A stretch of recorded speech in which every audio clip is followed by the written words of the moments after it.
show you in relation to the foundation industry. Please be my guest. Hi, I'm Grant from Conqra, and I'm here today to introduce you to some of the Conqra range of foundation products. From our initial product, our Easy Echo precast concrete foundation pads, our latest innovation, the Conqra Apache, the free control vapor barrier joint, which is protection for around penetrations, particularly under raft type floors, but also conventional, and also our Conqra poly raft, a polystyrene pod floor that's been out in the market for about 15 years since the raft type floors first came into the country. The idea of today is to introduce you to some of our componentry range. Unique to Conqra, R6 galvanised, bent on a CAD bender, bend any shape, any profile, step downs, anything up to 16mm in diameter, but our standard range comes pre-galvanised 6mm.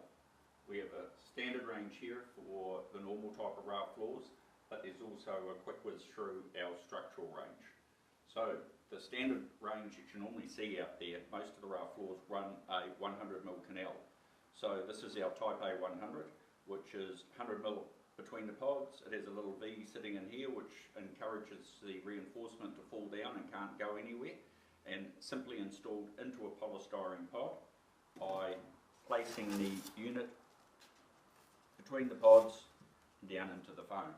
That easy, similar to the edge beam spacer here, into the polystyrene pod. It's got reinforcement here and angles on it to make it grip the pod to hold reinforcing. Simply goes down into a pod, up to the formwork. We have the Type A 100 as I've just discussed, but we also have it in a 160 wide throat, which is very common in the AS 2870, the Australian standard that a lot of raft type floors are derived from. However, different engineers have different specifications. We've also just done a floor down in Christchurch where the engineer specified a 120 canal. The beauty of these is they can be extended out anything that you like to take up different widths. The Type B, 200 or greater internal, you can see that over here with two reinforcement rods in it. Ideal for internal load bearing, and it's also very popular for saw cuts where engineers would like a bar either side of a thickening or a canal so that he can simply run the saw through and it creates a free control joint. The Type C 300 or the Type D 400, simply that 300 out to the formwork carrying 2 bars, covers that range. We have up here, we have our latest innovation, and this is the structural elements we're talking about now. This forms the 220 ceiling that we know in the industry. See a lot of floors in Christchurch with this in it now, and a lot in Auckland. Just at a supermarket in West Auckland, 10,500 of these done in D10 with rods up to 16 and D24s running 1200 grid either way. Huge saving not only in the spacer but also in the labour that goes into it. A floor like this in a residential or a spacer used like this, rather than making up sections of cages that are dropped in and then having to lap through them, you could be up to a 70% labour saving. Floor of around 160 squares, I could place the steel and the reinforcement in that on a single level, say 6-7 hours. Simply all the spaces in, holding it apart like that, as you can imagine. All the bottom steel placed opposing, the top steel simply pulled up, clipped up underneath, and that's how you have it. This superseded our original version of this, which we bought out, forming the C-link also. But when the contractor had to thread the top rod through there, it was a bit unforgiving and I received a few complaints. So now the C-link there, and there's a standalone tutorial on that available on the site as well. Right, little few tips here for good practice that I'd like to show you.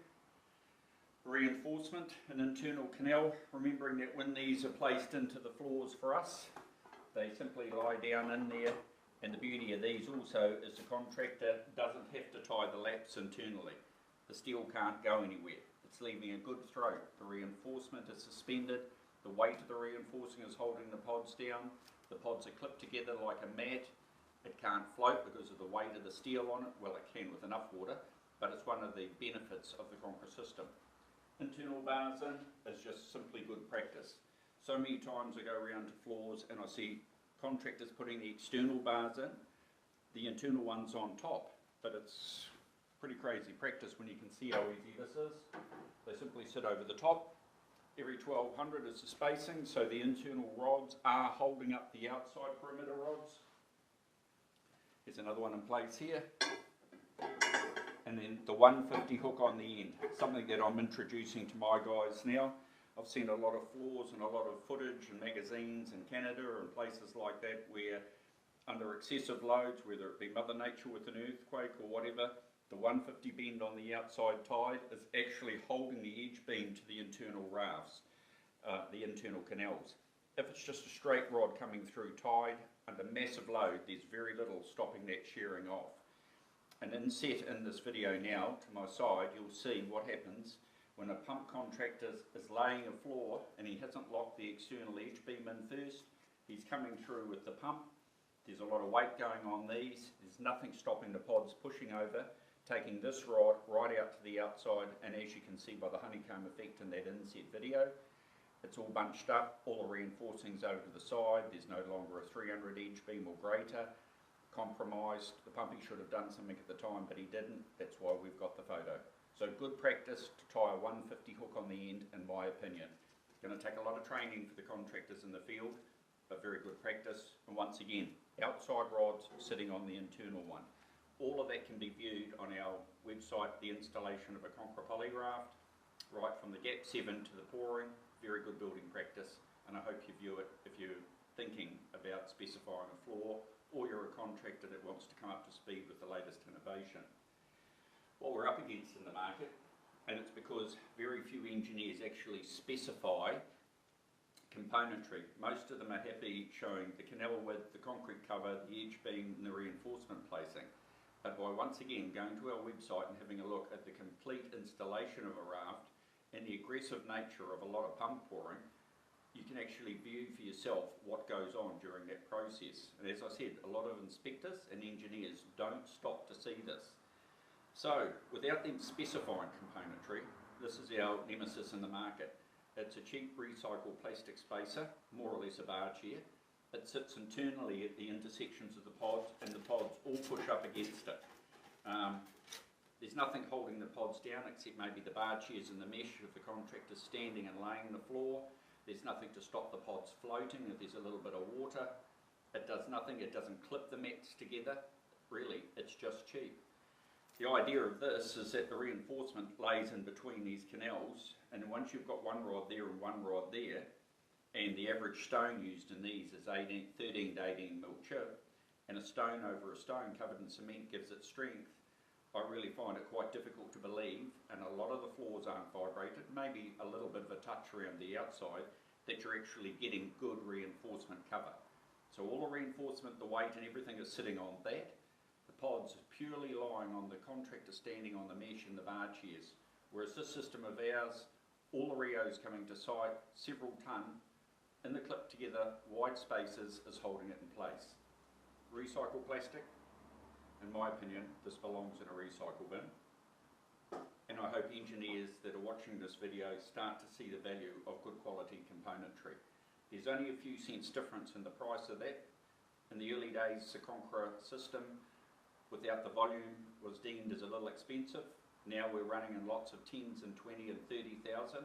We're within 10 or 20 cents of that. So, your choice. We'd like to see you come over to the Conqra side of it purely for the quality.